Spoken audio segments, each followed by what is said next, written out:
a tutti. Pace B-Church. Alziamoci in piedi per adorare il nome del Signore Gesù.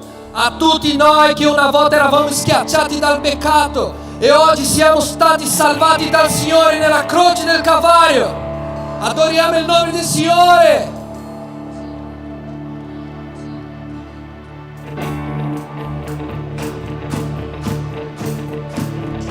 Alleluia.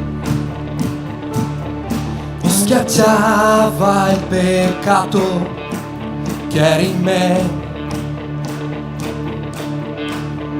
Non riuscivo a lasciarlo, ma poi la luce tua, la Chiesa,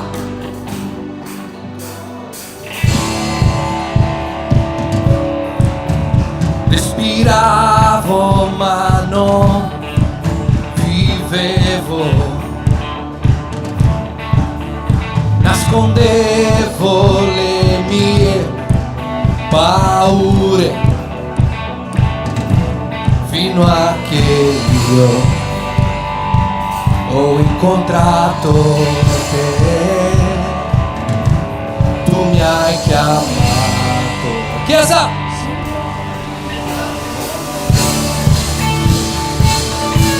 Fuori dal buio, gloriosa luce in me. Tu mi hai chiamato, sono rinato con te. Fuori dal buio, gloriosa luce in me.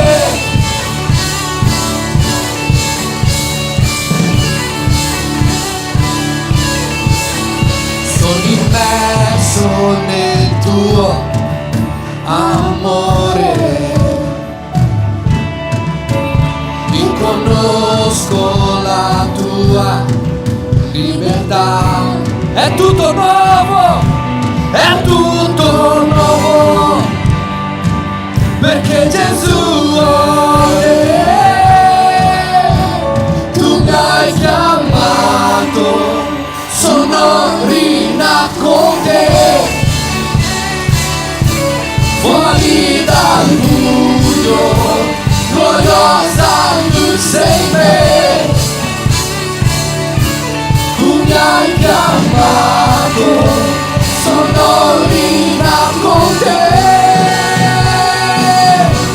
Fuori dal buio, Chiesa, gloriosa luce in me.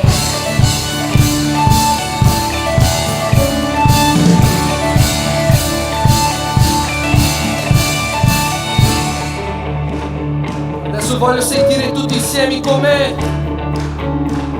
Solo quelli che sono stati salvati. 1, 2, 3. Ero perduto, tu mi hai salvato. Catena rotto, la luce gloriosa. Senza rifugio, orfano ero, ma mi ha chiamato.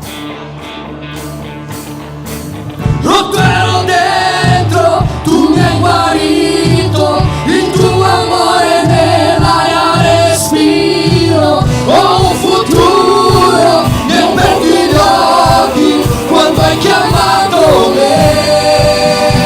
Sono rinato con te. Fuori dal buio, gloriosa luce in me. Tu mi hai chiamato, sono rinato con te.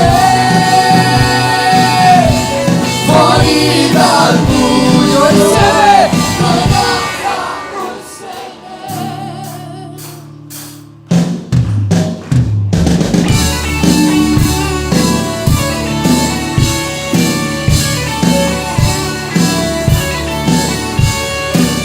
Ero perduto, tu mi hai salvato, catena rotto,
Signore.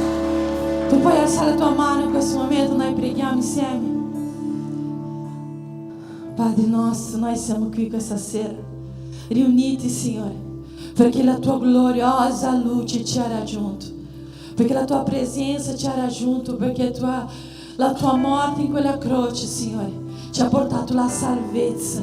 E oggi noi siamo qui riuniti come Chiesa, Signore, in questo luogo, Signore, il luogo in cui il Signore ha preparato per noi, perché noi possiamo vivere questa unità e adorarti, Signore, insieme, Gesù.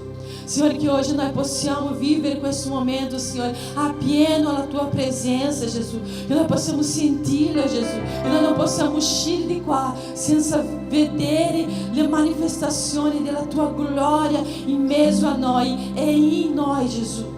Padre, che sia un momento glorioso e grandioso alla tua presenza, perché noi siamo uno, noi preghiamo insieme, noi glorifichiamo il tuo nome insieme, Gesù, e noi sappiamo che la nostra lode sta salendo a te, Gesù, sta salendo a te, Gesù, con un profumo suave questa sera.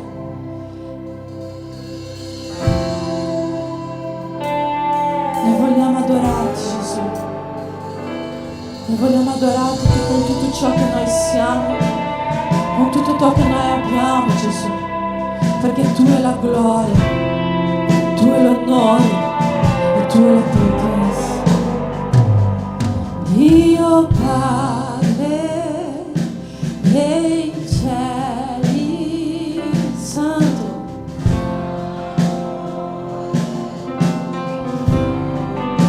che venga il tuo regno e la tua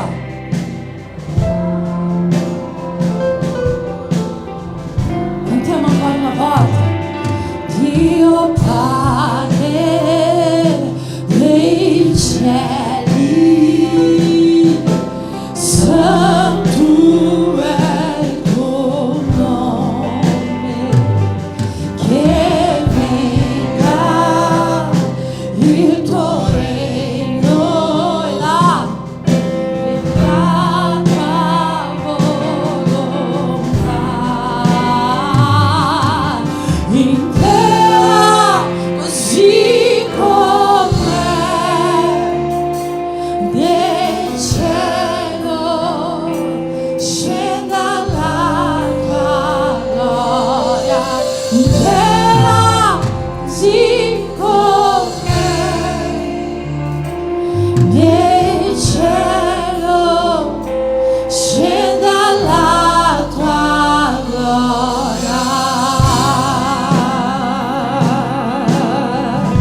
gloria qui,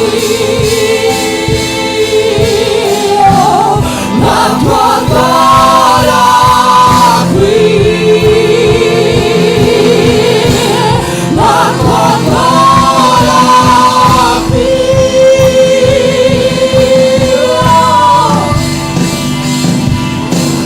Tua è il regno, tua la potenza, tua è la gloria per sempre. Amen.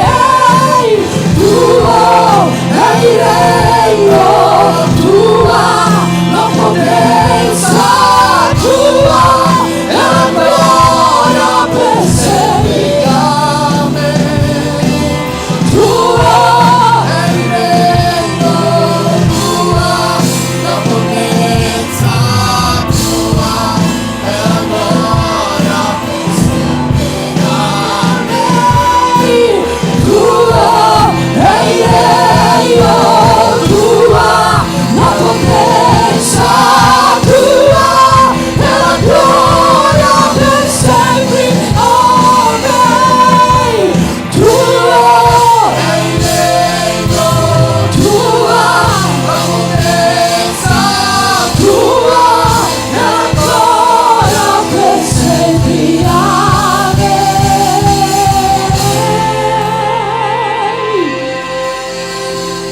La tua gloria qui,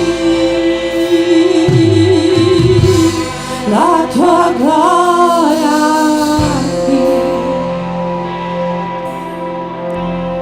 la tua gloria qui. Tu puoi dichiarare: Gesù, io voglio vedere tua gloria qui, la tua gloria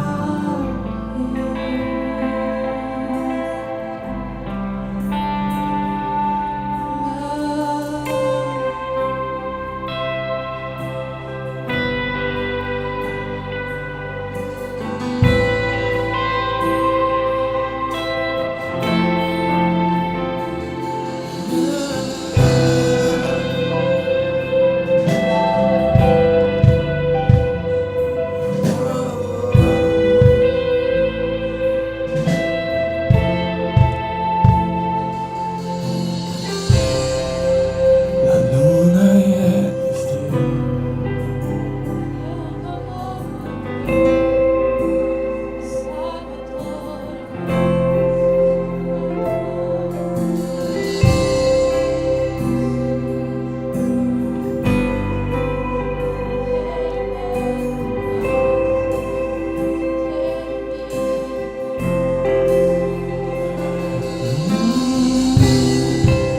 la luna e le stelle ti amano perché il Salvatore muore sulla croce, il suo sangue ha versato l'amore dei miei peccati, tutte le mie colpe su di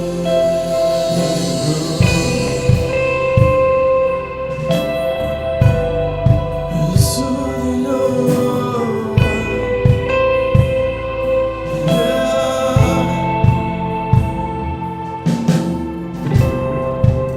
Con l'ultimo respiro, mentre guardavo il cielo, il sole nel mattino si è spento. Una grande battaglia fatta con la morte, il potere dell'inferno sconfitto fu. La terra ha tremato, il sepolcro si è mosso, il suo perfetto amore è per sempre. Oh morte, dove sei? Il re risuscitò, ha vinto contro te. Per sempre innalzato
risuscitò.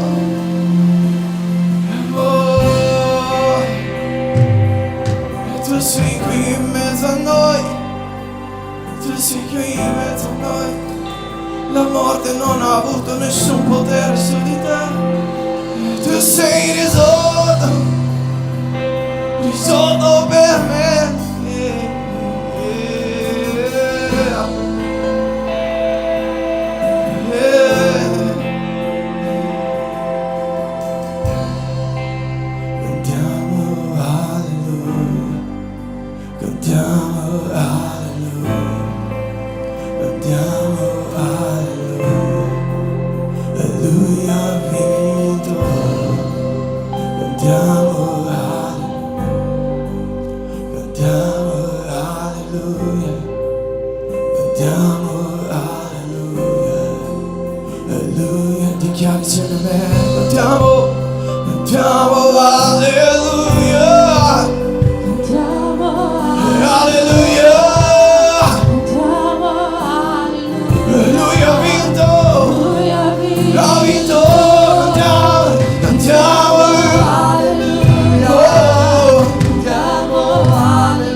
Perché suscitaste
sei santo,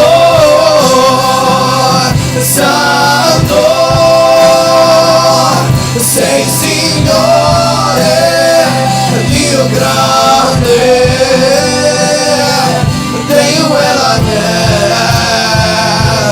Dio Elohim, tu sei santo, santo, sei Signore, Dio grande, Dio Elohim, Dio Elohim, tu sei santo, santo.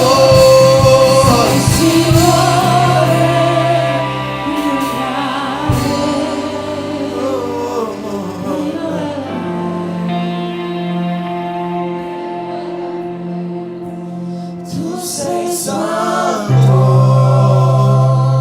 santo, sei Signore,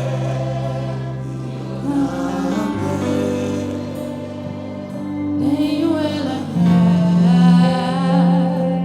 tenho ela, tu sei santo, santo,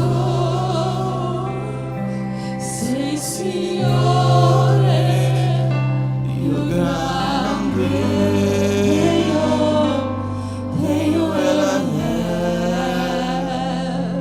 tenho ela, tu sei santo, santo,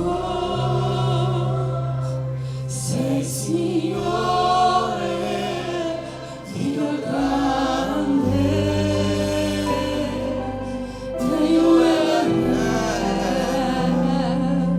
tenho ela,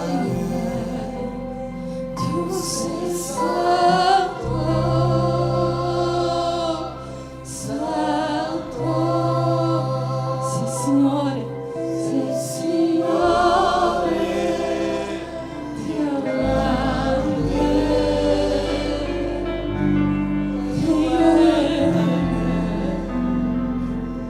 tenho ela, tu sei santo, santo, sei Signore, Dio grande, tenho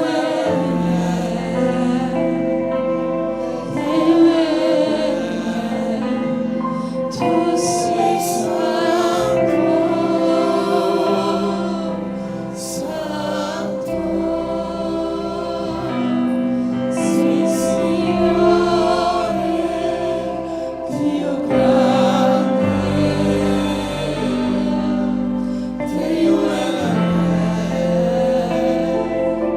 tenho ela, tu sei santo,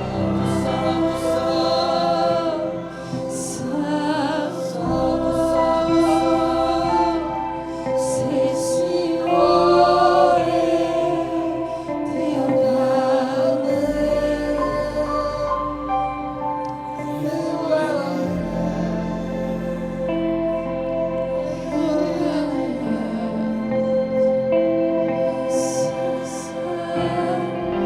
sai oggi, Dio mi ha dato un regalo. Prima di cominciare questo culto, Dio mi ha dato un regalo tramite una sorella. E mentre stavo lodando, Dio le ha detto: ti do questo anello perché Dio mi ha mandato dartelo. Non so perché, sei tu e Dio. E il Signore ha cominciato a parlare a me quando io cantavo questa canzone, un nuovo tempo, un nuovo patto, una nuova alleanza, un nuovo inizio. E mentre io cantavo questa canzone, Dio mi ha fatto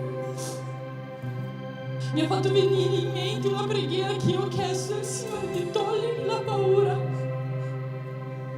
E mentre cantavo questa canzone mi è venuta un'altra canzone in mente che dice: então me tira o medo, então me tira o medo e me faz dizer, Moisés,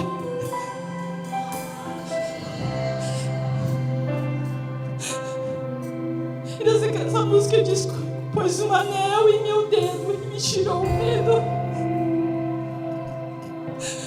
Eu sei que o Senhor estava me respondendo, eu só que o Senhor não estava respondendo com a minha preghiera. Ma questo non è solo per me oggi, questo è per la Chiesa. Non partecipare a questa Santa Cena solo per partecipare, ma partecipa dicendo: Signore, un nuovo tempo, una nuova alleanza, un nuovo patto, un anello nuovo nel mio dito, Gesù. Mettimi un anello nel mio dito e toglimi la paura.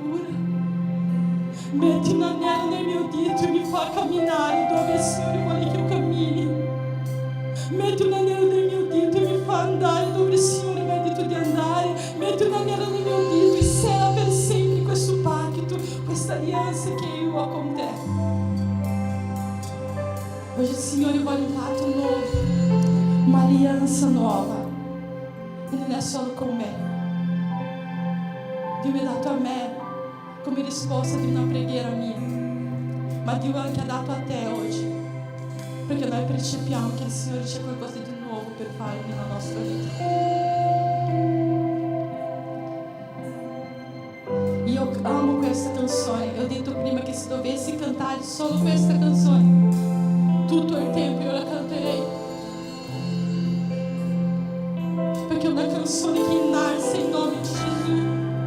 Não innalça o nosso nome, não innalça a difficoltà che noi stiamo vivendo, innalça il nome del nostro Signore Gesù.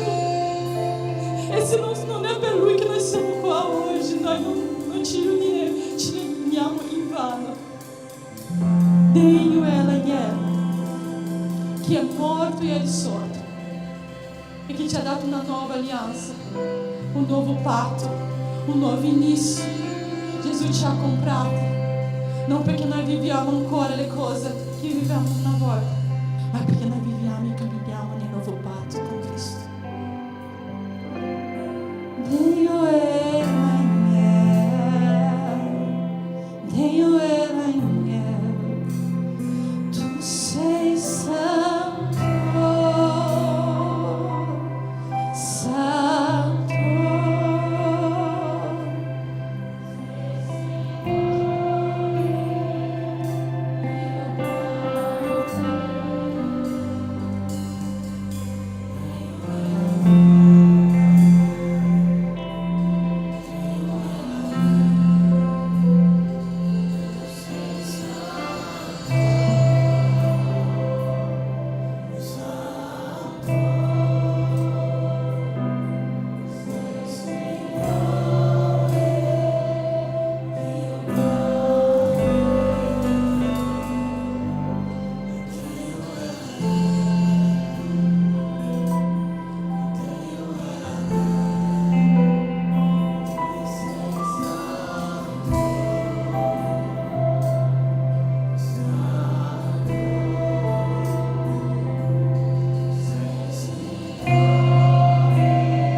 Voglio leggere solo alcuni versetti del Vangelo di Marco per introdurre il momento della Santa Cena. Dopo pregheremo insieme, benedicendo questi alimenti. Ma finché le persone che distribuiranno staranno girando in mezzo a voi, voglio invitarti a continuare a lodare il Signore in questo stesso modo, dichiarando che Lui è santo, che l'agnello è degno. Il gruppo di lode continuerà a suonare e noi continueremo a cantare finché le persone, i nostri operai staranno distribuendo la Santa Cena, innalzando il nome di Cristo. Vangelo di Marco, capitolo 14, dal versetto 22 in avanti, dice così: e mentre mangiavano, Gesù prese del pane e, fatta la benedizione, lo spezzò e lo diede loro, dicendo: prendete, questo è il mio corpo. Poi preso il calice e rese grazie, lo diede loro, e tutti loro ne bevvero, e disse loro: questo è il mio sangue, è il sangue del patto, il quale è sparso per molti. Noi facciamo parte di questi morti. Noi siamo la sua Chiesa, una Chiesa che lo adora. Continuiamo ad adorare il suo nome finché riceviamo questa sera questa Santa Cena, innalzando il patto che Lui ha fatto con ognuno di noi. Amen. Signore Gesù, in questo momento, Signore, distribuiremo questi alimenti che per noi rappresentano il tuo corpo e il sangue che tu hai versato per noi, per fare con noi una nuova alleanza, un nuovo patto, un patto fatto di gloria in te, un patto fatto di benedizioni in te, un patto fatto di obbedienza a te, un patto in cui noi riceveremo molte ricompense quando ci ricongiungeremo nei tempi futuri.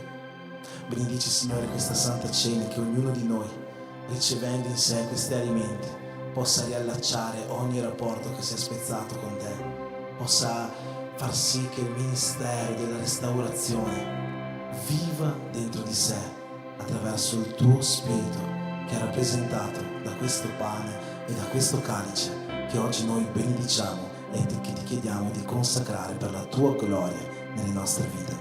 Per questo ti preghiamo nel nome di Gesù. Amen.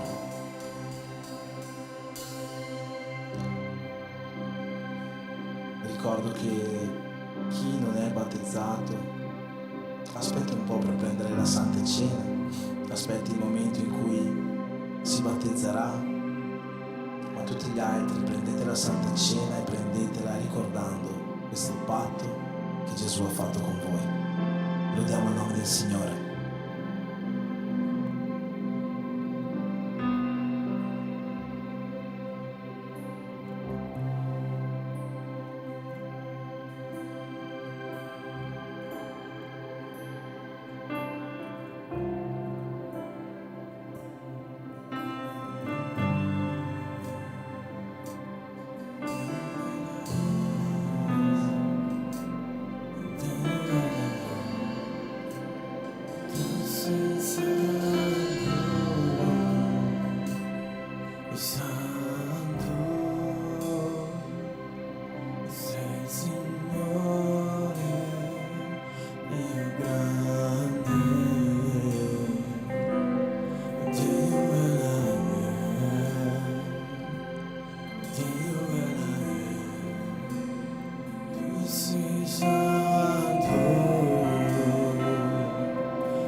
sei Signore, mio grande,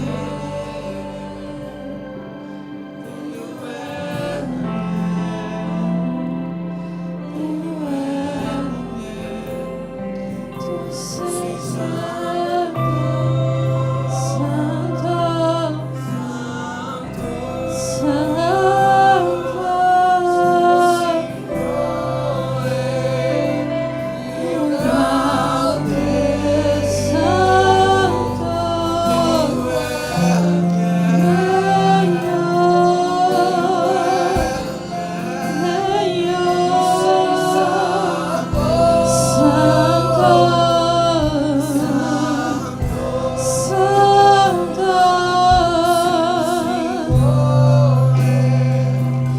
Dio grande,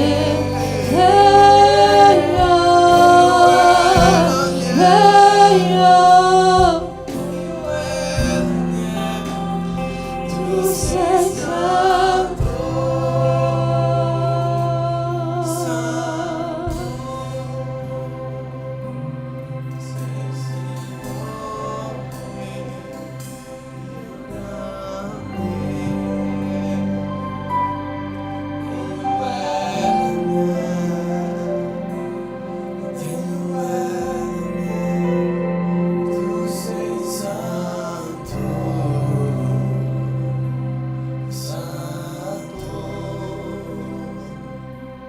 Sei Signore, Dio grande, degno è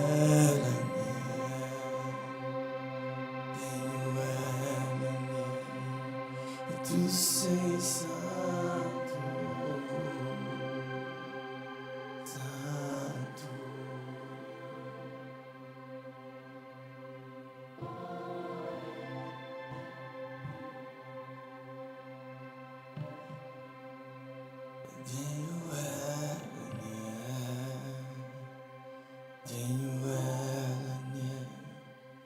Tu sei santo,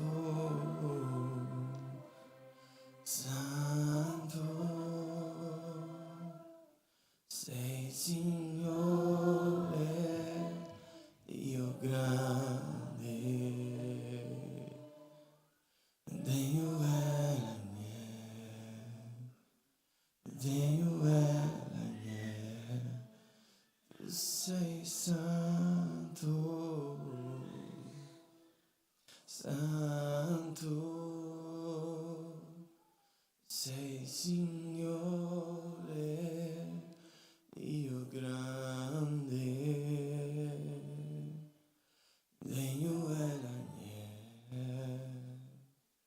degno è l'agnello, tu sei santo, santo, sei Signore, Dio grande, degno è l'agnello, amen.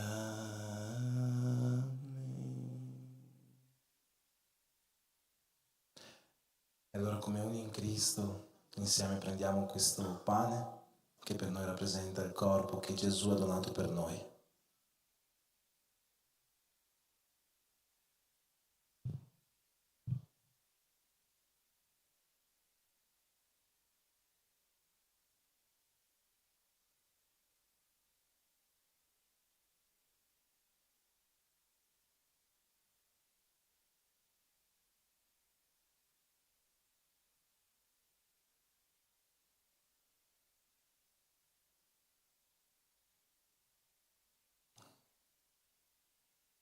E dopo il pane insieme beviamo questo calice, il calice del nuovo patto, della nuova alleanza che Gesù ha versato su quella croce per noi.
Ti ringrazio, Signore Gesù, per questa Santa Cena, per questo momento di riconciliazione. Ti ringrazio per tutto ciò che tu hai fatto, fai e che ancora farai per noi, non soltanto questa sera, ma in ogni momento della nostra vita. Ti ringrazio per il tuo sacrificio.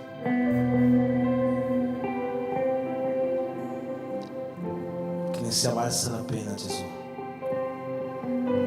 Che nella mia vita, nella vita della tua Chiesa, ne sia valsa la pena. Ti ringraziamo per tutto questo. Nel nome di Gesù. Benedici la tua Chiesa ancora una volta. Amen. Amen.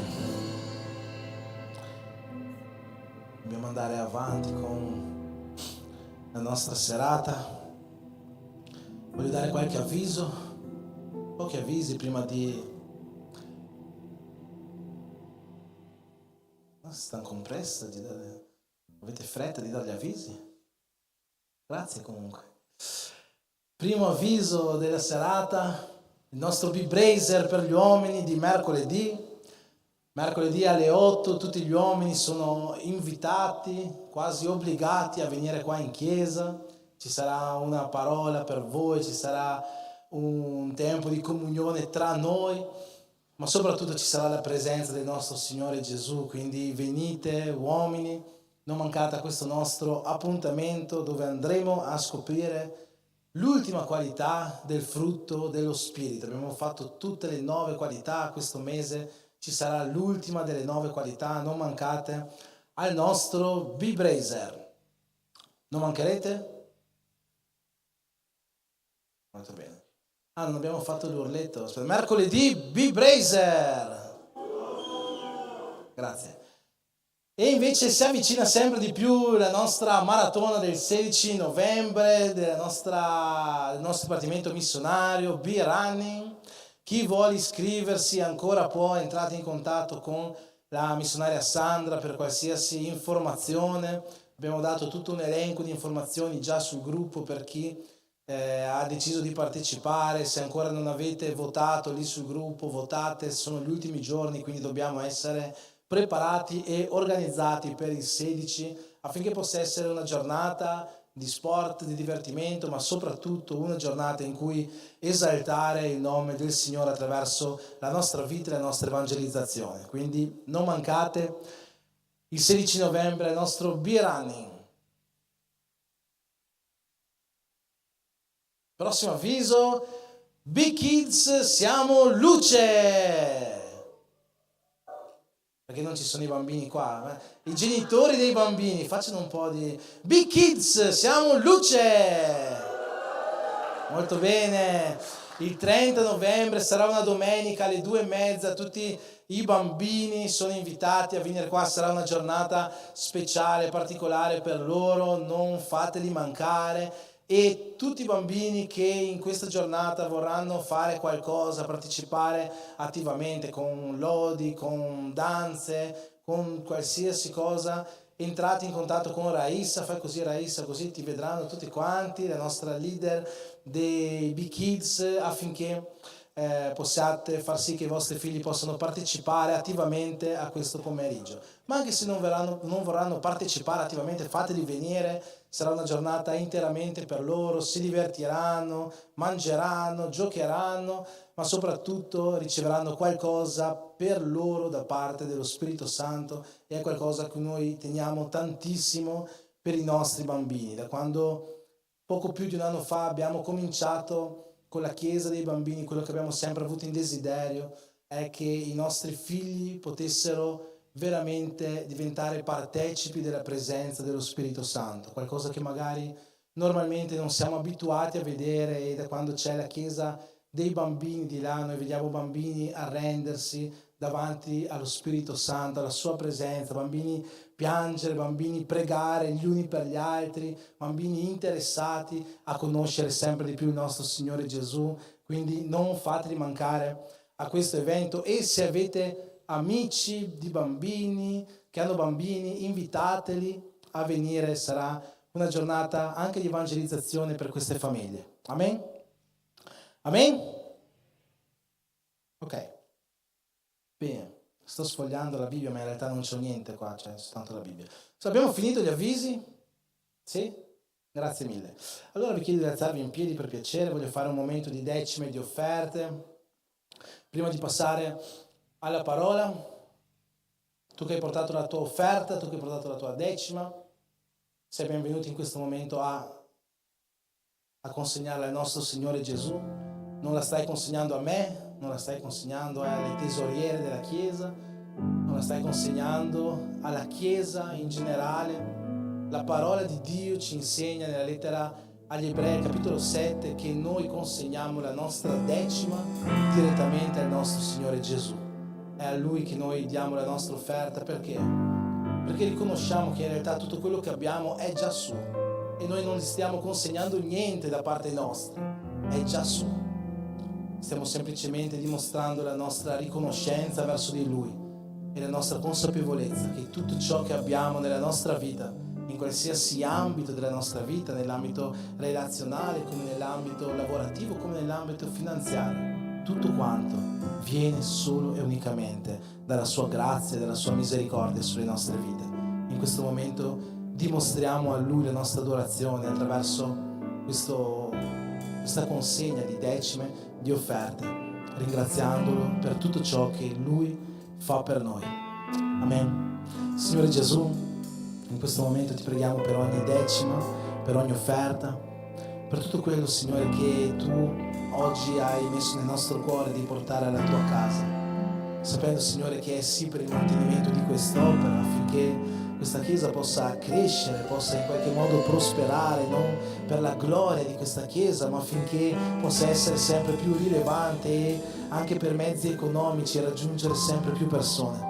Ma sappiamo, Signore, che questi soldi noi li stiamo dando a Te, perché riconosciamo che tutto ciò che abbiamo viene da Te e è per Te. Per questo, Signore, in questo momento noi Ti adoriamo attraverso questa piccola fedeltà che consegniamo a Te. Benedici attraverso di queste le nostre vite, attraverso questa Chiesa, benedici la nostra famiglia e i familiari, coloro che ancora devono conoscerti, che possono essere conosciuti per mezzo di quest'opera e anche grazie agli investimenti che noi facciamo in essa.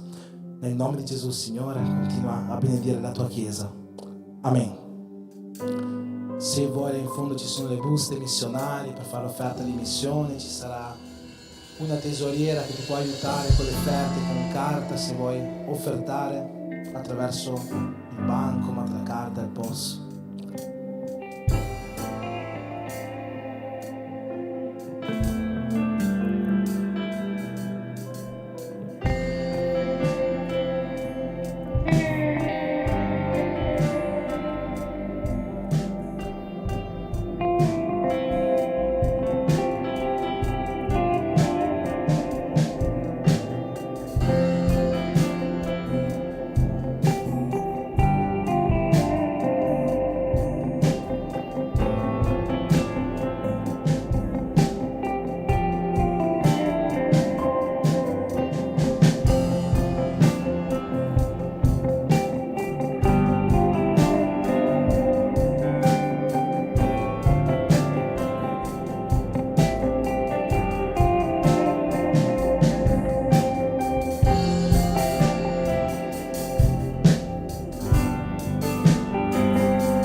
Amen. Signore Gesù, in questo momento, Signore, vogliamo riempirci di Te anche per mezzo della Tua parola, riempirci dei Tuoi valori, dei Tuoi principi, che si crei in noi qualcosa, un sentimento nuovo, quel sentimento che appartiene prima di tutto a Te, che Tu possa condividerlo con noi questa sera, per avvicinarci sempre di più a Te, di gloria in gloria, alla Tua immagine. Benedici, Signore, la Tua Chiesa per mezzo di questa parola, Signore, che possa non essere soltanto un tempo di apprendimento, un tempo di imparare di più, ma che possa venire a essere un momento in cui i nostri cuori e la nostra mente possa essere trasformata per conoscere sempre di più qual è la Tua volontà nelle nostre vite. Per questo ti preghiamo, Signore, nel nome di Gesù, benedici la Tua Chiesa. Amen. Bene. È troppo alto il microfono? Non è troppo alto, va bene? Mamma mia. Ok, allora, pace a tutti, vi ho salutati quasi tutti più o meno questa sera. Questa sera voglio portare una parola che ho già portato in passato, e ci sono predicazioni nel corso dell'anno che io ripeto. Ci sono alcune prediche che io ripeto all'inizio dell'anno, nei mesi di gennaio, magari le prime settimane di febbraio, perché sono principi con cui desidererei, e penso più di me lo Spirito Santo, che la sua Chiesa viva l'anno in cui sta entrando. Ma c'è una parola che ho predicato anche l'anno scorso, in questo stesso periodo dell'anno, era la prima settimana di novembre, e la porterò anche quest'anno. E la predico in questa data per alcuni motivi specifici. Il primo motivo è che il mese di novembre, per chi non lo sapesse, è il mese dell'anniversario della nostra Chiesa. Quindi noi l'ultima settimana di questo mese faremo il culto di compleanno, di anniversario. Quest'anno saranno 21 anni della nostra Chiesa, per la gloria di Dio. E essendo che la nostra Chiesa ha come slogan "Siamo uni in Cristo", e dall'anno scorso, esattamente dall'ultimo culto di novembre dell'anno scorso, dall'anniversario, ha questo nome, Be Church, essere Chiesa. La parola di cui parlerò oggi parlerà proprio di questo, dell'essere Chiesa.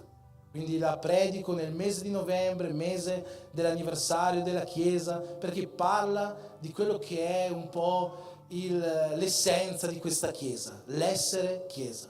Ma c'è un'altra motivazione per la quale predico questa parola nel primo culto di novembre, perché oggi, fatalità, è il 1° novembre. Sapete che giorno è il 1° novembre?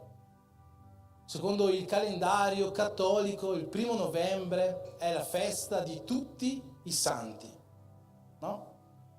E ieri noi eravamo qua con i giovani, gli adolescenti della Chiesa, è stata una serata meravigliosa, la presenza di Dio, ma finché noi eravamo qua alla presenza di Dio, sappiamo che il mondo fuori celebrava ieri sera un'altra festa, Halloween. Non so se voi però sapete il perché del nome di questa festa, no? Halloween. Halloween deriva dall'inglese e deriva da 3 parole, All Hallows Eve, ovvero il giorno di tutti i santi. Sappiamo che poi la festa di Halloween ha purtroppo una oscurità dietro, demoniaca, perché deriva da festività pagane molto prima del calendario cattolico, poi è stato cambiato dai cattolici nel giorno di tutti i santi, no? Ma come spesso succede nel calendario cattolico, festività pagane precedenti sono state tramutate in festività religiose, come ad esempio il 25 dicembre. Il 25 dicembre noi lo festeggiamo come il Natale, ma sappiamo che il 25 dicembre era anticamente una festività pagana. E non predico questa parola a causa di Halloween o del giorno di tutti i santi, o almeno non voglio parlare di questo nello specifico, ma è successo qualcosa il 31 ottobre di poco più di 500 anni fa. E è successo proprio perché era il 31 ottobre. 508 anni fa, nel 1517, Martin Lutero,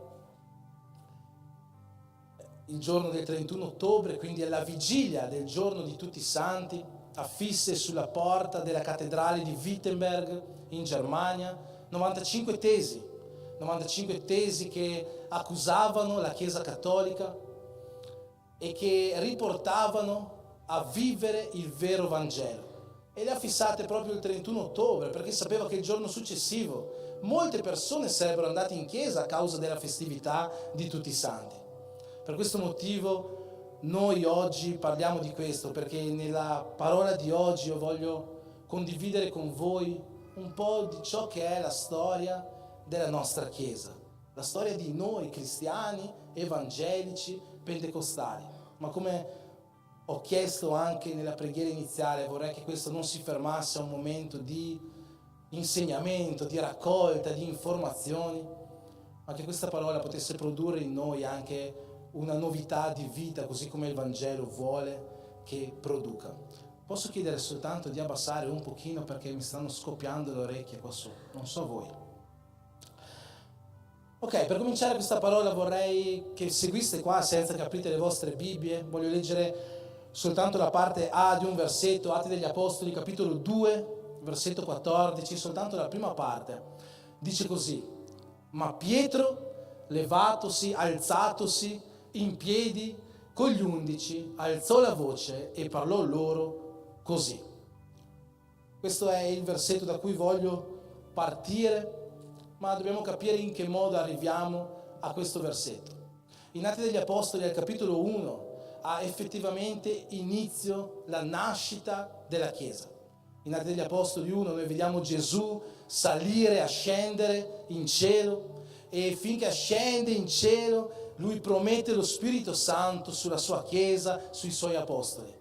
E in Atti al capitolo 2 lo Spirito promesso scende nel cenacolo dove sono presenti gli apostoli con altre persone, scende in forma di lingue come di fuoco e entra con un rumore come di vento impetuoso dentro quella stanza, battezzando gli apostoli, quelle persone presenti, dandogli potere, dandogli unzione di predicare il Vangelo di Cristo e propagarlo fino all'estremità della terra. E quando gli apostoli sono battezzati con lo Spirito Santo, cominciano a parlare in novità di lingue, in varietà di lingue, e c'è un grande trambusto a Gerusalemme perché alcuni non capiscono quello che gli apostoli stanno dicendo, altri lo capiscono ma sentono che stanno parlando in lingue differenti da quelle degli apostoli, differenti dall'aramaico, dal giudaico. Per questo c'è un grande trambusto, ma in mezzo a questo trambusto Pietro si alza e fa quello che è il primo sermone della Chiesa. E vorrei rileggere con voi, se puoi rimettere un attimo, Atti degli Apostoli 2,14. Vorrei rileggere con voi questo versetto e vorrei che anche voi lo leggeste insieme a me per capire ciò di cui andiamo a parlare. Leggiamo insieme: ma Pietro, levatosi in piedi con gli 11, alzò la voce e parlò loro così. Vale ricordare che da questo primo sermone della Chiesa più di 3.000 persone si aggiungono alla Chiesa di Cristo. 3.000 persone hanno una vera conversione quel giorno attraverso questo sermone. E questo sermone è stato realizzato a causa di due fattori. Il primo e il più importante di questi fattori è il battesimo con lo Spirito Santo, che ha dato a Pietro unzione e potere per predicare un sermone così potente da far sì che 3.000 persone in un giorno si convertissero. Ma un altro fattore, meno citato, ma che noi possiamo trovare all'interno di questo testo, di questo versetto, è che Pietro quel giorno non si alzò da solo. Quando Pietro si alzò per fare il suo primo sermone alla Chiesa, noi vediamo che tutti gli apostoli, che la Chiesa insieme a lui si alzò affinché quel sermone potesse essere realizzato. Questo ci fa capire che una Chiesa affinché possa essere una chiesa forte, una chiesa rilevante, una chiesa che porta vita, deve essere una chiesa prima di tutto ripiena di Spirito Santo, ma deve essere allo stesso tempo una chiesa unita. A partire da questo sermone di Pietro, noi vediamo veramente la nascita effettiva della Chiesa. Atti al capitolo 3, Atti al capitolo 4, ci mostrano come la Chiesa comincia a crescere, come la Chiesa prende vita, ci mostra la Chiesa che si riunisce a pregare, ci mostra la Chiesa che condivide tutto quello che ha per andare a risolvere le necessità di ogni persona presente. Ma come questi primi capitoli ci mostrano una chiesa unita, una chiesa che cresce, una chiesa piena di Spirito Santo, allo stesso tempo i capitoli successivi ci mostrano come la chiesa, in quanto cresce, viene anche perseguitata. Atti degli Apostoli, al capitolo 7, ci mostra il diacono Stefano che è davanti al Sinedrio, chiamato a giudizio. Davanti al Sinedrio Stefano fa quello che secondo molti è ritenuto uno dei più bei sermoni di tutta la storia dell'umanità. Ma ai farisei quel sermone non piace poi così tanto. Decidono di uccidere il diacono Stefano per lapidazione. Stefano diventa il primo martire della Chiesa.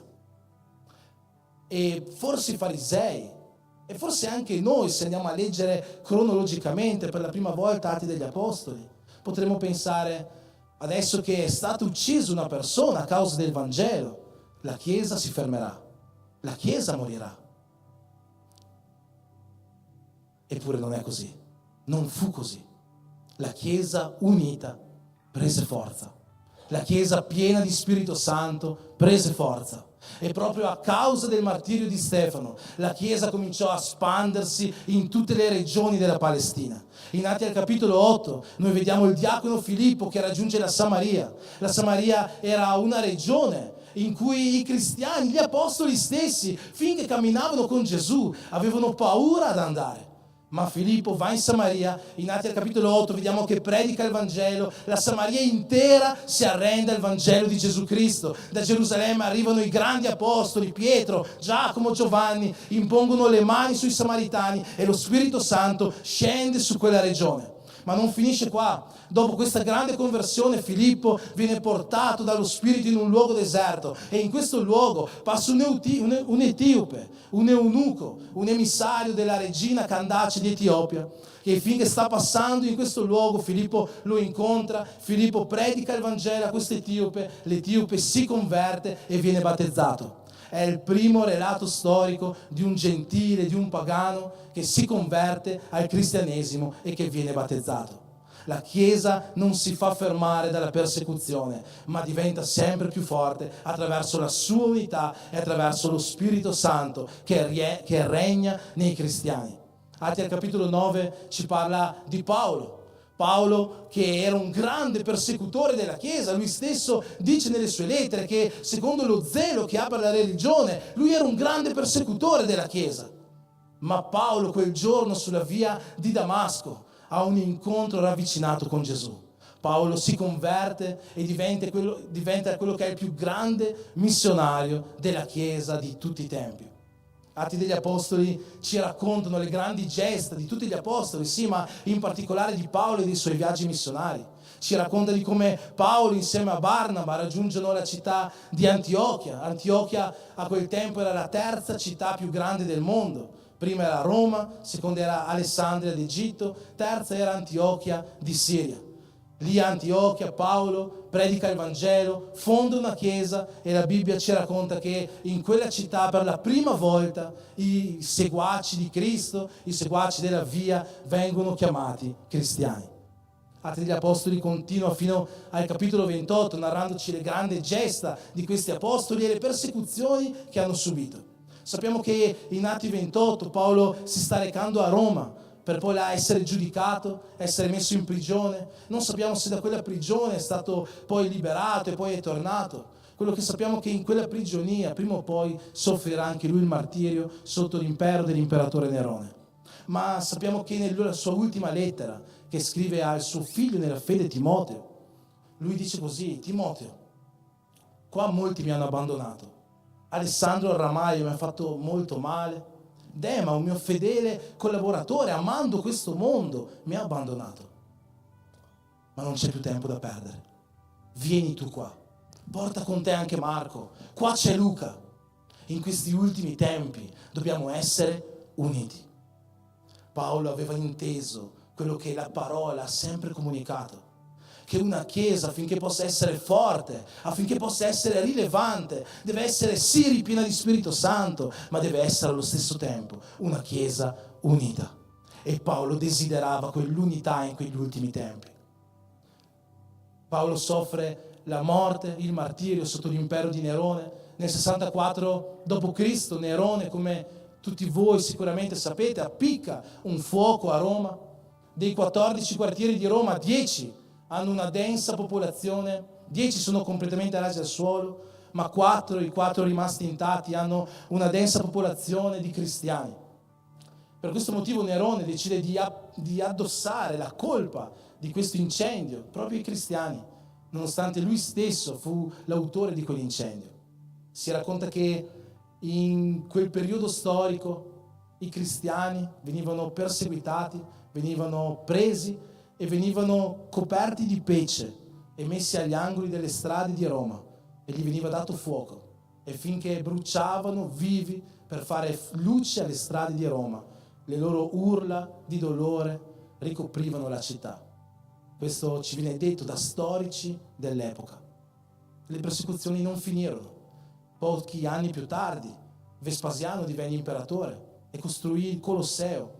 Fu suo figlio Tito a finirlo, e il Colosseo divenne il più grande anfiteatro della morte dei cristiani. Ma nonostante questo i cristiani non si abbatterono. Tutti potevano pensare, sotto questa persecuzione i cristiani smetteranno, lasceranno la loro fede, lasceranno il loro credo. E invece no. I cristiani proprio a Roma costruirono delle strade sotterranee, dei cunicoli che si chiamano catacombe, che fino ad oggi esistono, e sottoterra si ritrovavano a fare i loro culti, perché una chiesa piena di Spirito Santo e una chiesa unita non sarà mai fermata dalle porte dell'inferno. Gesù ci racconta una grande verità in questo versetto che ho appena citato, quando Gesù proclama la nascita della Chiesa dicendo: Pietro, tu sei Pietro, e su questa pietra io fonderò la mia Chiesa. Ovviamente qua noi sappiamo che non si sta riferendo a Pietro come fondamento della Chiesa. Gesù fa un gioco di parole, dice: Pietro, tu sei Petras, una piccola pietra, e su questa Petros, una grande pietra che è Gesù stesso, io fonderò la mia Chiesa. Lo stesso Pietro ci conferma questo nella sua lettera, dicendo che la Chiesa è fondata sulla pietra angolare che è Gesù Cristo. Ma Gesù continua: Pietro, tu sei Pietro, su questa pietra fonderò la mia Chiesa e le porte dell'Ades non potranno sconfiggerla. Quando Gesù ci sta dicendo questo, Gesù non usa questa parola Chiesa. Noi non ci chiamiamo Chiesa a caso. La parola Chiesa significa assemblea, da ecclesia. Assemblea significa unione. Assemblea significa unità. Chiesa significa unità. E questo significa che finché noi siamo uniti, noi siamo Chiesa.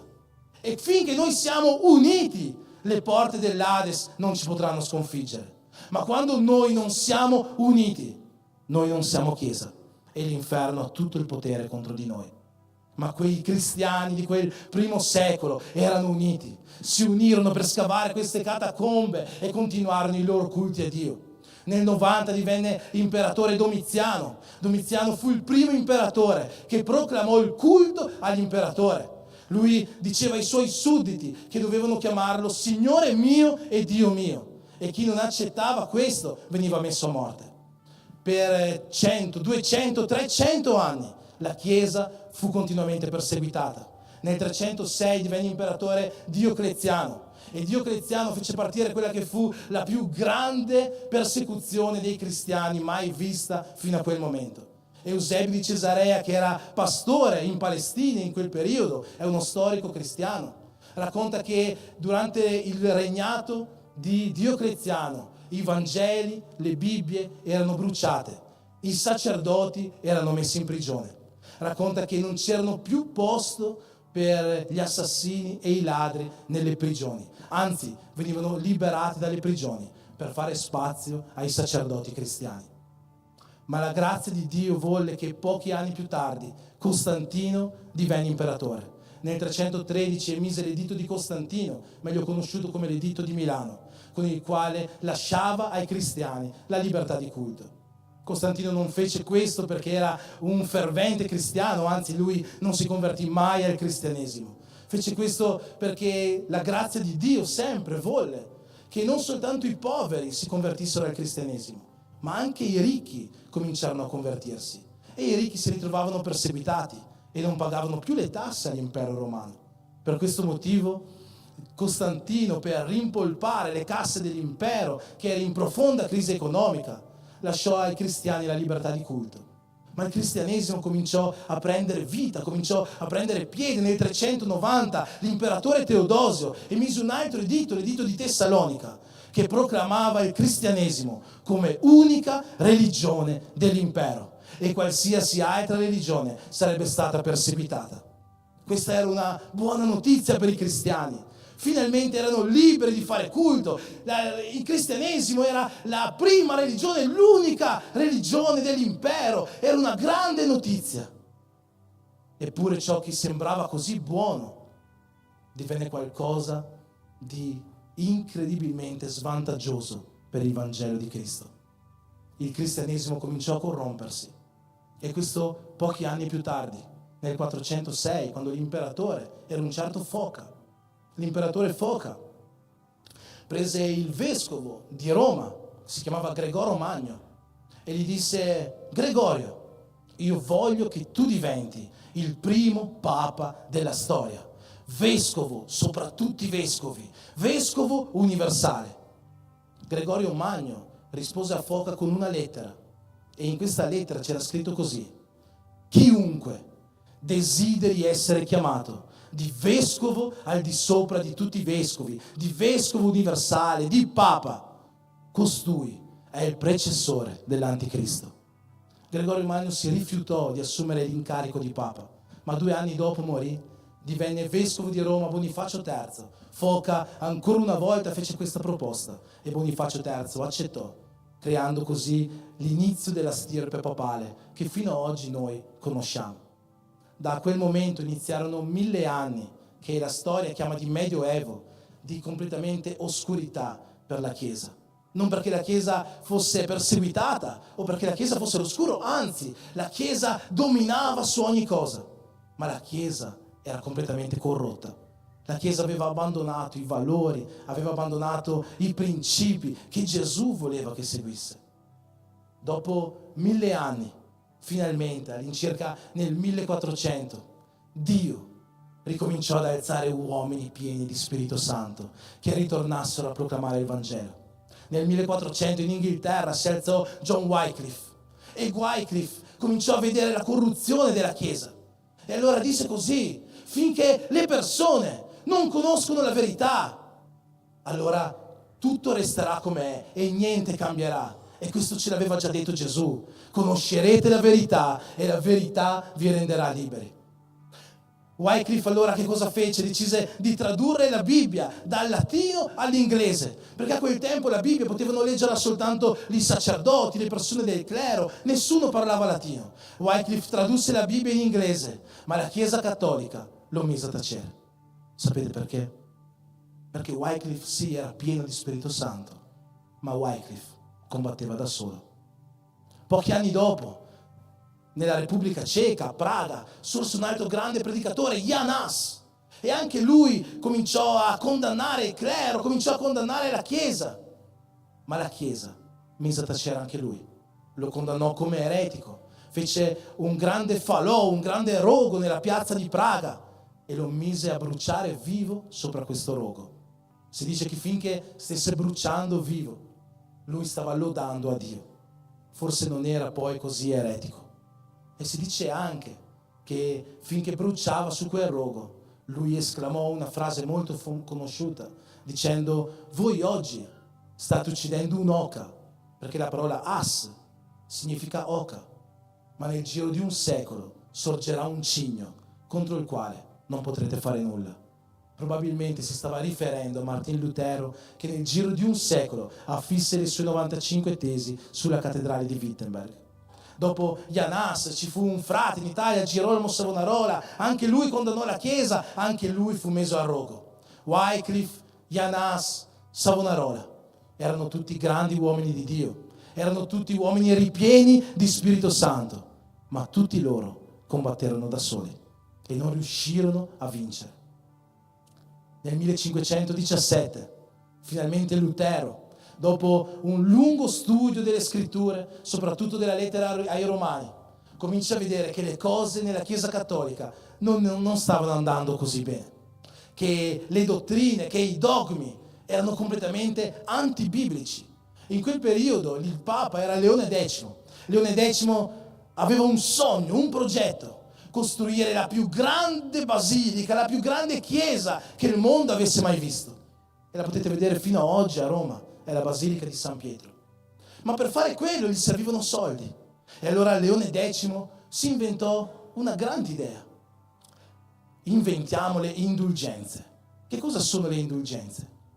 Le indulgenze dicevano così: se un tuo parente muore e questo tuo parente durante la vita non era troppo buono, ma neanche troppo cattivo, quando morirà andrà in un posto a metà, non sarà né in inferno né in paradiso, sarà in un luogo chiamato purgatorio.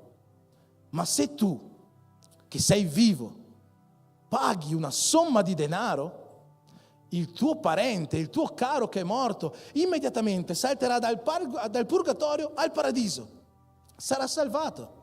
E in questo modo, con la vendita di questi pezzi di carta, di queste indulgenze, Leone X stava raccogliendo molti soldi, ma Lutero vide che queste indulgenze andavano completamente contro quella che è la dottrina biblica della salvezza per grazia che si ottiene mediante la fede nel sacrificio in Gesù Cristo.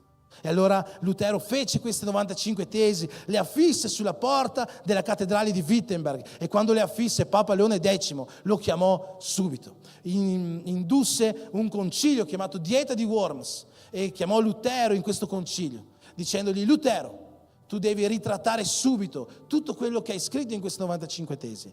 Ma Lutero rispose: se io ritrattassi sarei ipocrita. Lutero fu fatto andare via da questa Dieta di Worms, ma sì, fu fatto uscire, ma allo stesso tempo fu anche scomunicato. Scomunicato significa che lui non sarebbe più stato parte del clero della Chiesa, ma non solo quello. Chiunque avesse trovato Lutero per strada avrebbe potuto ucciderlo e non avrebbe avuto nessuna colpa.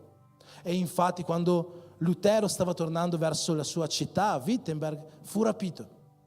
Ma sapete, Lutero non fu rapito quel giorno dai suoi nemici che volevano ucciderlo. Quel giorno Lutero fu rapito dai suoi amici. E sapete perché? Perché Lutero non era da solo. I suoi amici lo presero, lo portarono in un castello e rimase in quel castello 10 anni, anche lui traducendo la Bibbia dal latino al tedesco. E Lutero non era da solo. A livello politico aveva grandi amicizie. Franz von Sickingen fu il capo della rivolta dei principi, dei nobili protestanti. Thomas Münster, nella città di Münster in Germania, chiamata la piccola Gerusalemme, fu a capo della rivolta dei contadini protestanti. Lutero aveva teologi che supportavano la sua riforma. In Svizzera c'erano Calvino, c'era Zwingli, in Olanda Erasmo da Rotterdam, in Scozia Knox, in Inghilterra il re era Enrico VIII. Però Enrico VIII aveva un piccolo problema: sua moglie era sterile e lui voleva una discendenza. E voleva divorziare, ma la Chiesa cattolica non lo lasciava divorziare, non si poteva. E allora Enrico VIII disse così: visto che la Chiesa cattolica non mi fa divorziare, io esco dalla Chiesa cattolica e fondo la mia Chiesa, la Chiesa anglicana. E la Chiesa anglicana sarà basata sulla base della riforma protestante. Enrico VIII così creò la sua Chiesa anglicana. Dopo qualche anno morì, ebbe un successore che morì molto giovane, e dopo questo successore salì al trono d'Inghilterra Maria Tudor, detta Maria la Sanguinaria. Maria la Sanguinaria cominciò a perseguitare nuovamente la Chiesa. I protestanti in Inghilterra dovettero rifugiarsi, alcuni negli Stati Uniti, altri scapparono in Olanda perché la persecuzione era molto sanguinosa. Ma Maria Tudor regnò pochi anni, e quando smise di regnare, gli esuli che erano scappati in Olanda tornarono tornarono in Inghilterra e ritornarono più forti che mai. Ritornarono uniti, fondando quello che è uno dei più grandi movimenti protestanti che la storia abbia mai conosciuto, il movimento dei Puritani. Forse non per numero fu così grande, ma sicuramente è ricordato per la sua santità. Dopo di questo le persecuzioni continuarono però in tutta Europa. Il 23 agosto, la notte di San Bartolomeo del 1572, Caterina de' Medici in Francia fece partire quello che fino ad oggi è conosciuto come il massacro di San Bartolomeo. In una notte mise a morte 30.000 protestanti, chiamati ugonotti. Sembravano che le persecuzioni non finissero mai, ma arrivò qualcosa che era peggio della persecuzione: un'ideologia. A cavallo tra il 1600 e il 1700 nacque l'illuminismo. C'erano grandi esponenti, Robespierre, Diderot, D'Alembert.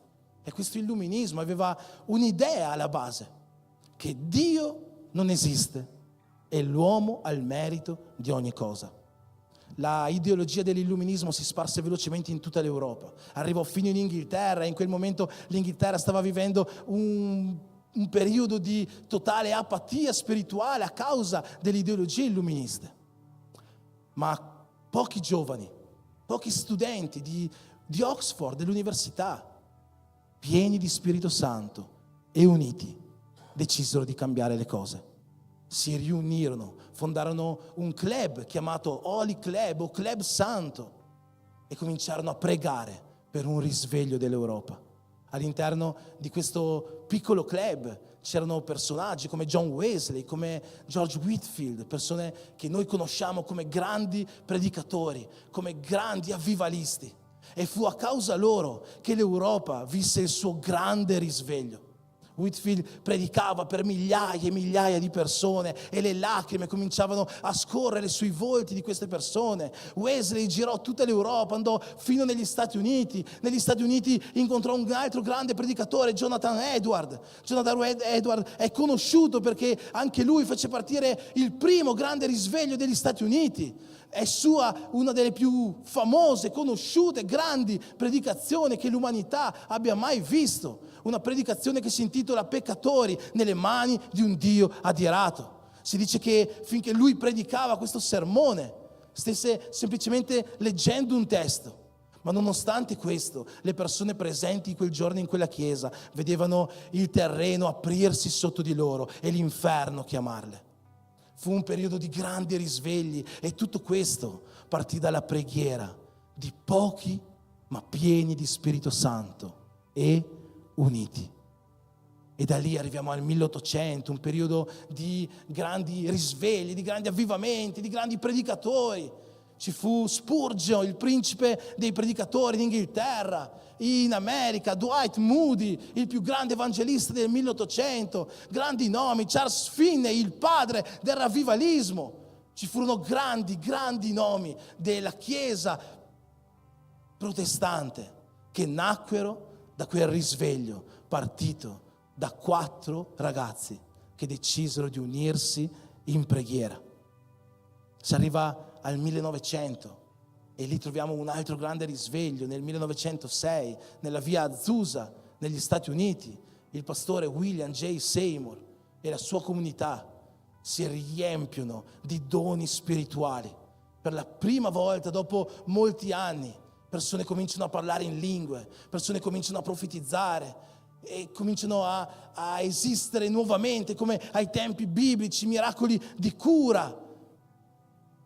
Fu il grande risveglio che portò oggi alla Chiesa cristiana, evangelica, pentecostale, quello che noi siamo, persone che credono nello Spirito Santo, che credono nel suo battesimo e che credono che il battesimo con lo Spirito Santo può portare alla Chiesa doni sovrannaturali. Perché vi ho raccontato tutto questo? Perché quello che abbiamo visto nella storia di tutta la Chiesa, da Atti 1 fino al 1900, ci mostra una Chiesa che ha sofferto persecuzioni, ma che unita è sempre riuscita ad andare avanti, unita e piena di Spirito Santo. E sapete, oggi non è diverso. Anche oggi la Chiesa è perseguitata E forse voi direte, ma io non sono perseguitato. Ma ci sono molte chiese in altre parti del mondo, in Medio Oriente, in Africa, in India, chiese che sono perseguitate, chiese che vengono bruciate, persone che vengono uccise quotidianamente per la loro fede. C'è una persecuzione ideologica anche oggi, perché oggi il numero di atei è molto superiore a quello del 1700, quando c'era l'illuminismo. Oggi le ideologie che il mondo sta portando avanti sono ideologie che stanno contaminando ogni cosa. Non si sa più se una persona sia maschio, sia femmina o sia animale. Le famiglie sono completamente senza struttura. Oggi il mondo e le sue ideologie stanno perseguitando la Chiesa, anche se non è quella persecuzione fisica a cui magari noi possiamo pensare in un primo momento. E se esistono persecuzioni che arrivano da fuori della Chiesa come queste, ci sono persecuzioni anche all'interno della Chiesa stessa. Il nostro Signore Gesù in Apocalisse 2:3 detta 7 lettere all'Apostolo Giovanni, 7 lettere che sono indirizzate a 7 chiese. A 2 di queste chiese non ha nessuna accusa da fare, ma a 4 di queste chiese ha accuse di peccato. E noi possiamo riassumere tutti i peccati che troviamo in queste 4 lettere, che sono rivolte alla chiesa di Tiatiri, di Pergamo, di Sardi e di Laodicea, in un unico peccato o a un'unica causa: liberalismo religioso. Oggi c'è una persecuzione all'interno della Chiesa e questa persecuzione deriva da questo liberalismo religioso. Il liberalismo religioso è una ideologia o teologia, come alcuni la definiscono, che cerca di unire i valori, i principi, le idee del mondo ai valori, i principi, le idee della Chiesa. E questo non può esistere, perché questa è persecuzione per noi. L'Apostolo Giacomo è molto chiaro nella sua lettera, dicendo che chi cade in un punto della legge cade in realtà in tutta la legge. Ora, se questa ideologia liberalista è una ideologia che ci dice non è così sbagliato fare questo, non è così sbagliato fare quello, non c'è problema se fai questo, questi sono peccatini, non è un peccato grave, come questo può essere in accordo con quello che Giacomo ci dice? Chi cade in un punto della legge cade in tutta la legge. Io vengo da una chiesa, da una famiglia cattolica. Quando io ero giovane non mi è mai stato impedito di peccare, non mi è mai stato impedito di bere, di fumare, di uscire fino a tardi. E l'unico insegnamento che mi veniva dato su questi punti era: se tu pecchi come cattolico, vai dal prete, dal sacerdote, confessi i tuoi peccati. Lui ti farà dire un Ave Maria, un Padre Nostro e sei perdonato, tutto come prima. Io scherzo dicendo che mia nonna penso che credesse che ero un grande peccatore, perché quando andavo a casa sua mi faceva dire 13 preghiere, tutte di fila, non un Ave Maria, un Padre Nostro, tutte diverse. Ma ad esempio la nostra pastora Andrea è cresciuta in una casa evangelica e sua mamma, come spesso racconta, non voleva una TV in casa perché diceva che la TV era la finestra del diavolo. Come spesso racconta, la prima volta che ha messo dei jeans, dei pantaloni per uscire per strada, pensava che Dio la fulminasse, perché sempre i suoi genitori la facevano vestire con la gonna. Non sto dicendo che il radicalismo religioso sia giusto, ma dobbiamo essere intelligenti e avere discernimento nel capire ciò che viene da Dio e ciò che viene dal mondo. E il liberalismo religioso sta cercando di unire queste due cose. Gesù, noi abbiamo oggi celebrato la Santa Cena. Sapete qual è uno dei motivi per i quali Gesù è morto?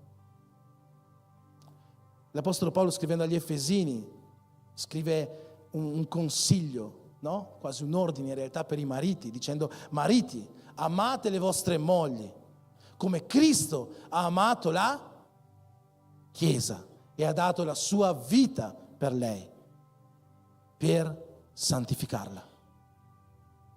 Cristo è morto per noi, per la sua Chiesa, affinché noi potessimo essere santificati.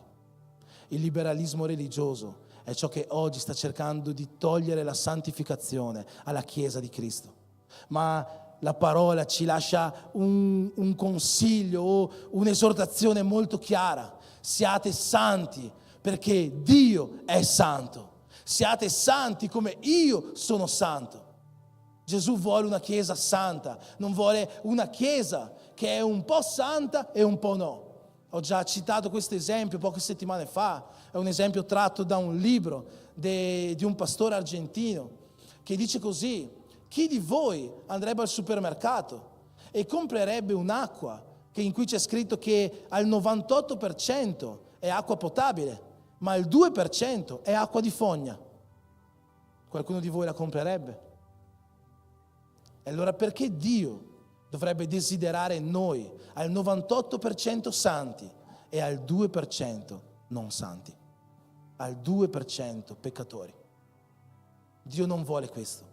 Dio desidera che noi siamo santi come Lui è santo, e Gesù è morto per questo, affinché noi, Chiesa di Cristo, potessimo vivere la santificazione. E oggi la Chiesa è perseguitata al suo interno da dottrine, da teologie, da ideologie che stanno cercando di fare sì che noi stessi perdiamo la santità. Che cosa c'entra questo con l'unità? Che cosa c'entra questo con l'essere uniti? Nella lettera agli Ebrei, al capitolo 10, c'è scritto così: facciamo attenzione gli uni gli altri.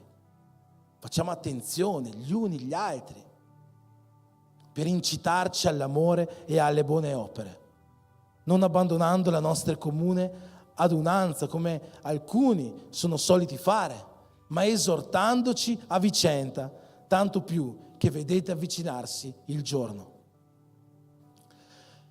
La parola è molto chiara, che un uomo da solo può cadere. E è vero, la santificazione è individuale. C'è scritto nella parola: chi è in piedi stia attento affinché non cada. La santificazione è sì individuale, ma è anche vero che nella parola c'è scritto che è meglio camminare in due, perché se uno cade, l'altro può rialzarlo. L'unità ci permette di vivere la santità.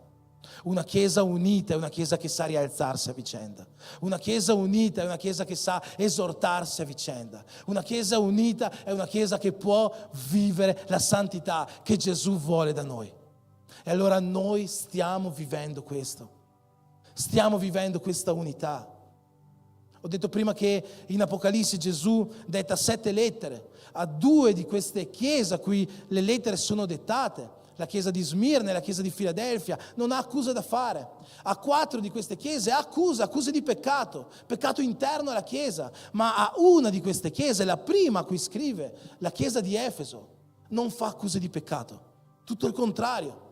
Gesù non sta dicendo a Efeso: tu stai peccando, tu stai facendo cose sbagliate. No.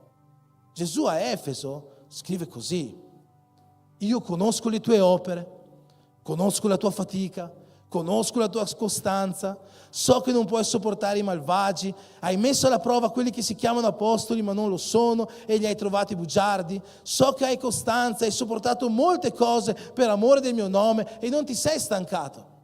Questa chiesa non ha peccato, fa tutte le cose giuste.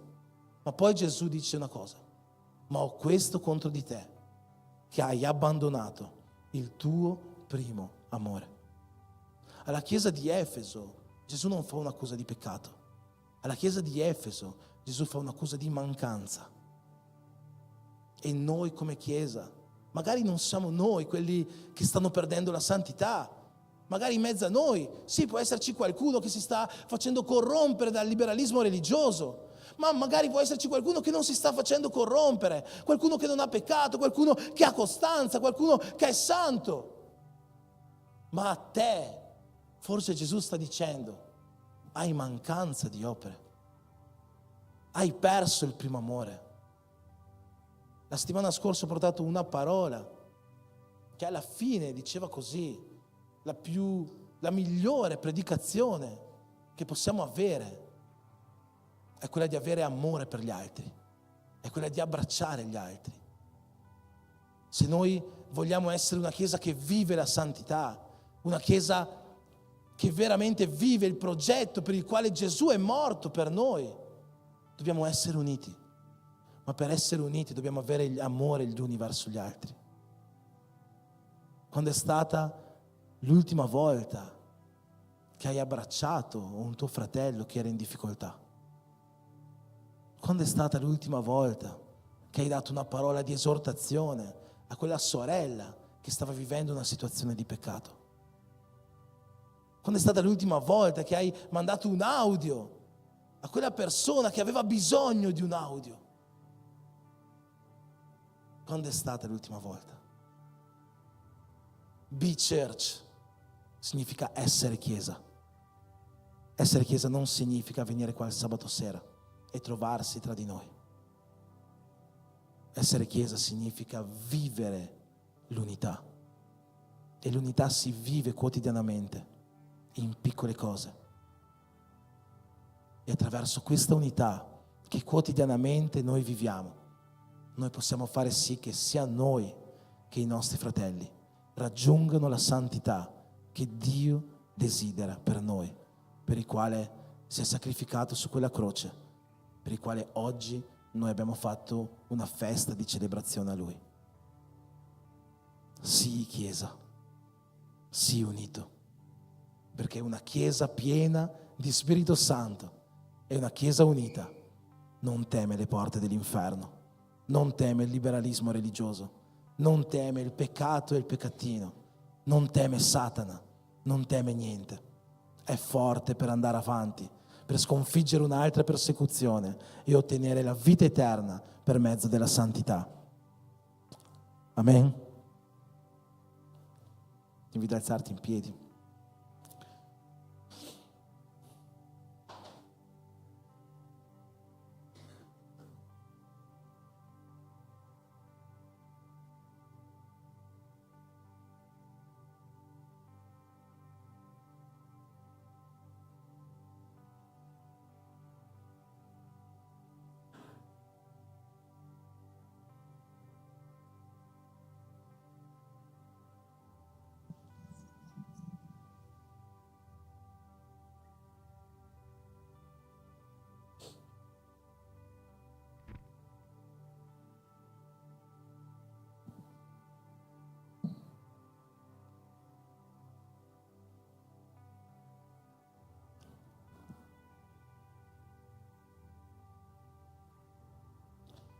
Dobbiamo fare una nuova riforma nella Chiesa, non una riforma dottrinale, non una riforma protestante, la riforma di vivere l'essere Chiesa.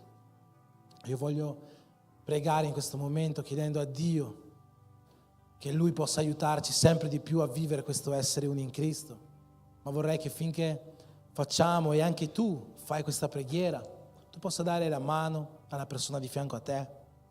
Se sei in intimità con questa persona puoi anche abbracciarla. E vorrei che tu pregassi per questa persona, per la persona alla tua destra e alla tua sinistra, per non fare eccezioni, per non fare preferenze. Prega per questa persona. Sii chiesa per lei, sii piena di Spirito Santo e unita per lei.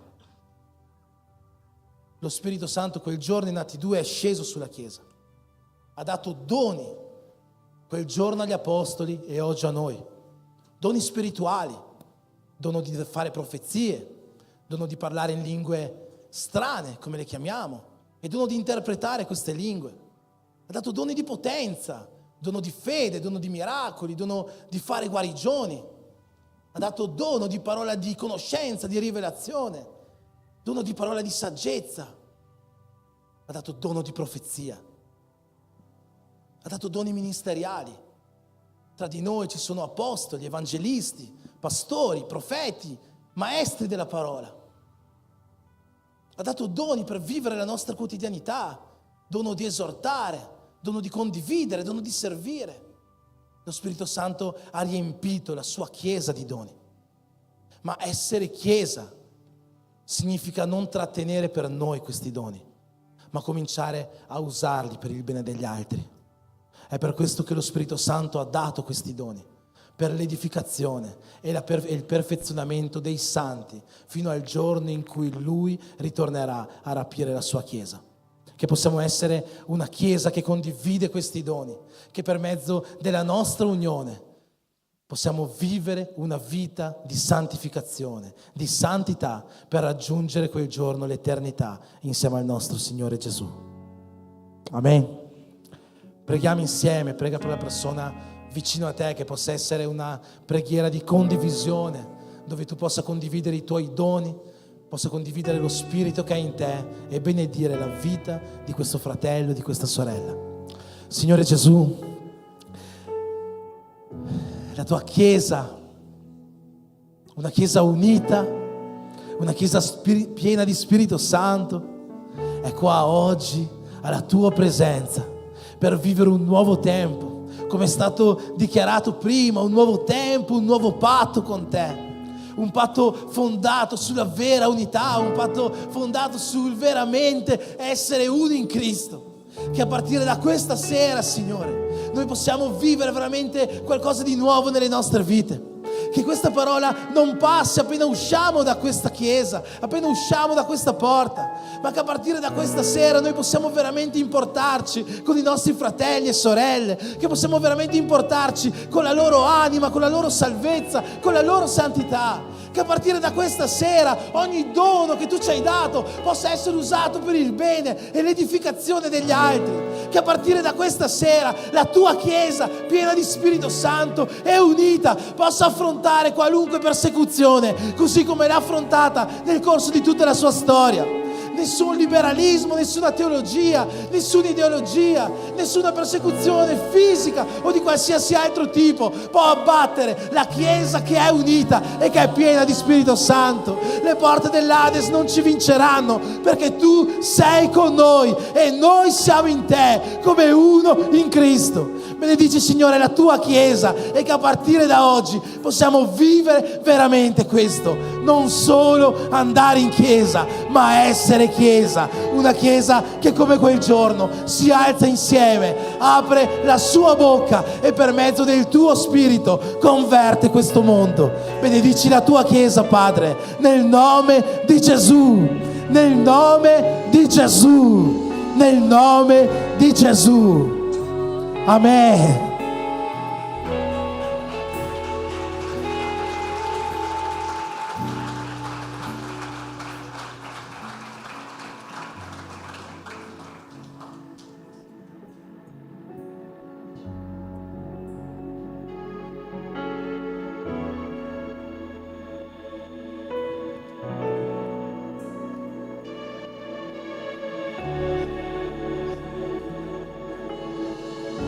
Sul trono io vedo che seduto sta il grande Re di gloria.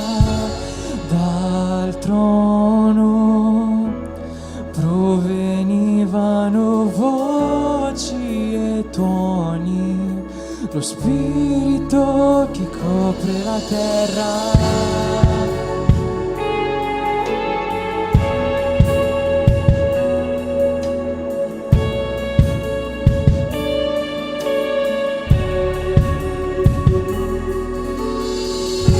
Sul trono io vedo che seduto sta il grande Re di gloria. Dal trono provenivano voci e tuoni, lo Spirito che copre la terra. Lo Spirito che copre la la terra.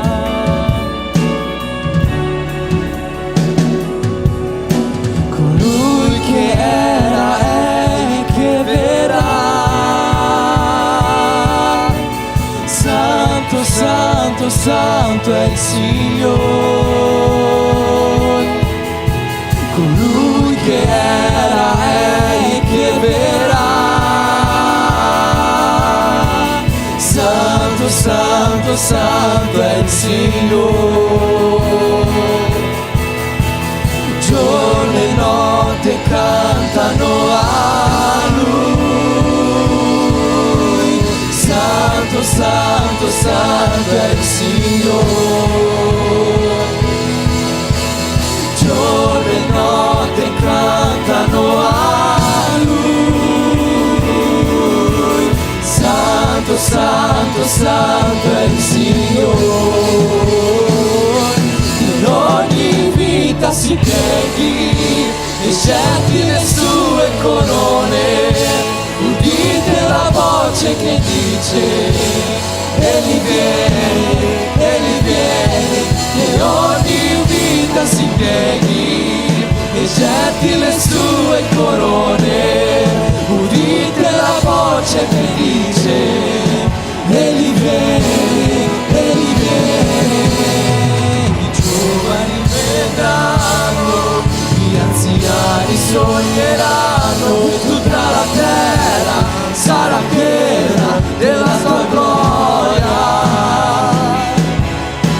I giovani vedranno, gli anziani sogneranno e tutta la terra sarà piena della tua gloria.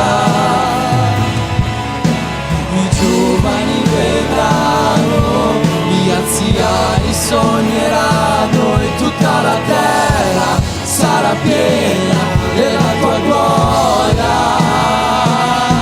Che ogni vita si pieghi, getti le sue corone.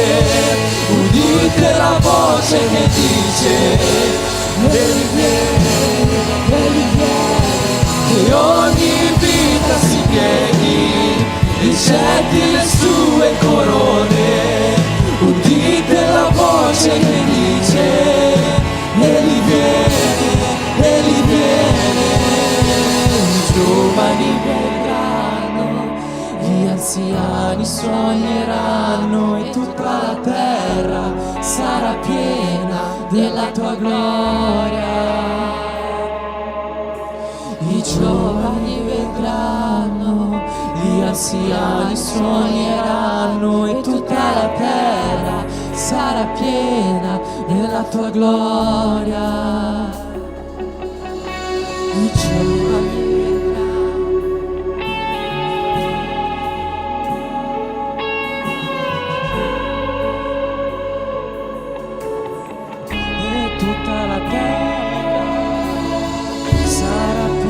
della tua gloria.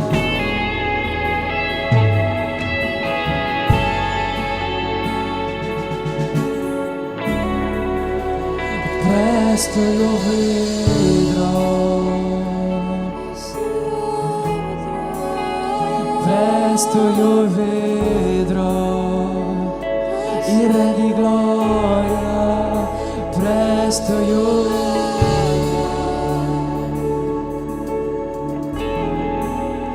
presto io vedrò il Re di gloria. Presto io vedrò,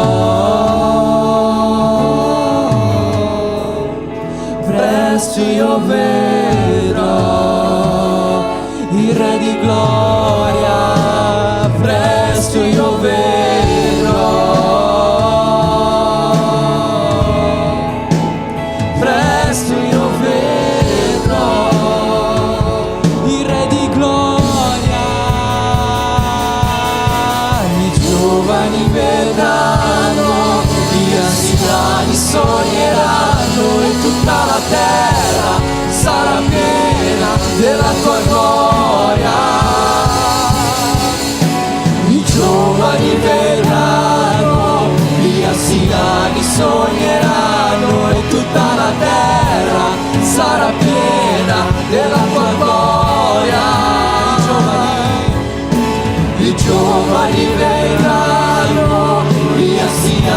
sogneranno e tutta la terra sarà piena della tua gloria. Che ogni vita si pieghi e getti le sue corone. Udite la voce che dice: Egli viene, Egli viene. Che ogni vita si pieghi e getti le sue corone. Udite la voce che dice: Egli viene, Egli viene.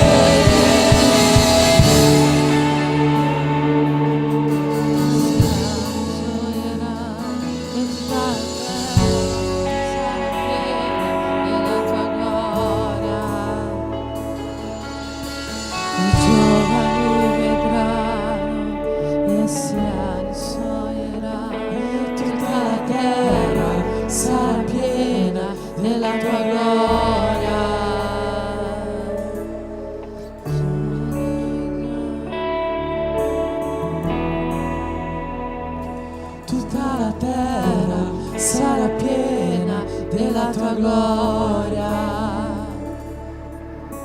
I giovani vedranno,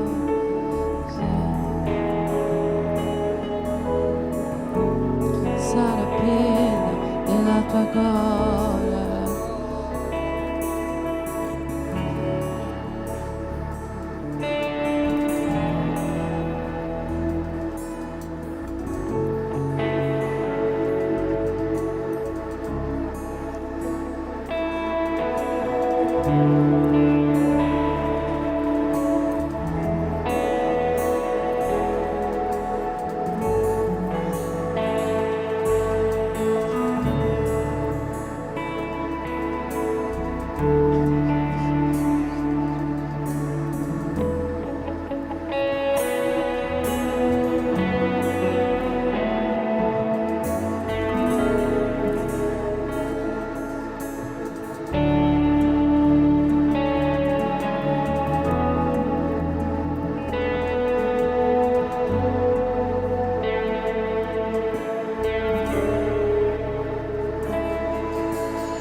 Che la terra possa riempirsi della gloria, della presenza, del fuoco, della santità del nostro Signore Gesù, anche per mezzo di una Chiesa che unita porta il suo buon profumo in ogni angolo del mondo. Amen.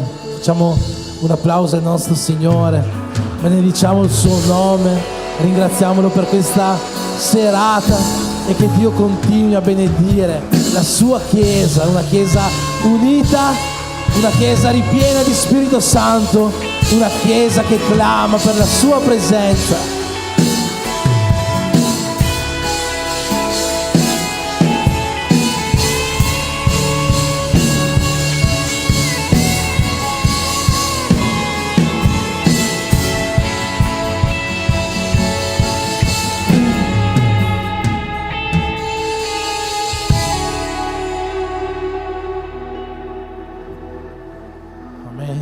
Siamo ormai alla fine della nostra serata, dopo ci sarà qualcosa da mangiare, già tutto preparato là dietro, quindi fermatevi un pochino, mangiamo qualcosa insieme, possiamo avere un tempo di unità, di comunione adesso. Prima di terminare voglio chiedere se c'è qualche compleanno da festeggiare questa settimana. C'è la Nederli di là, Qualcuno che ha compiuto gli anni nell'ultima settimana, da domenica fino a oggi?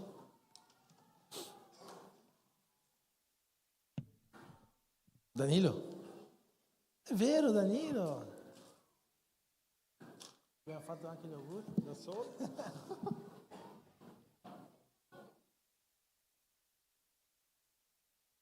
Ah, anniversario di matrimonio. Raffia. Qualcun altro che ha compiuto gli anni, anniversari di matrimonio, sono accettati? Va bene così?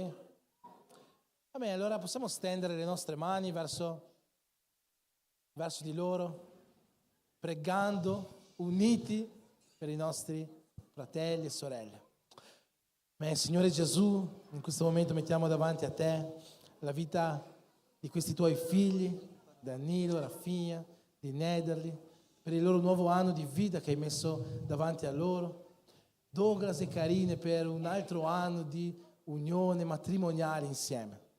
Padre, ti chiediamo che possa benedire questo nuovo anno, riempiendolo con la tua gioia, con la tua allegria, con l'amore che tu hai per loro, ma soprattutto, Signore, quello che noi desideriamo sulla loro vita e sulla casa di Douglas e di Carine, che la tua presenza non venga mai a mancare, ma possa essere sovrana tra loro e nei loro cuori. Per questo ti preghiamo, Signore, benedici il loro nuovo anno nel nome di Gesù. Amen.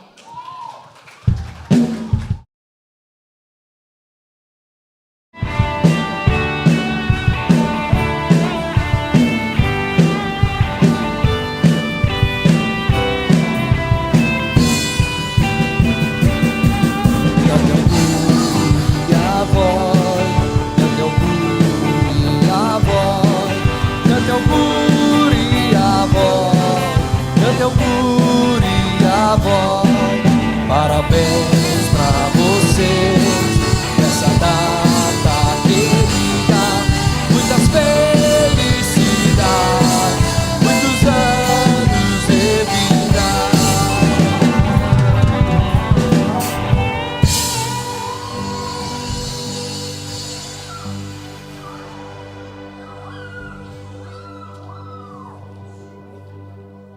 Per finire, posso chiederti di fare così con le tue mani,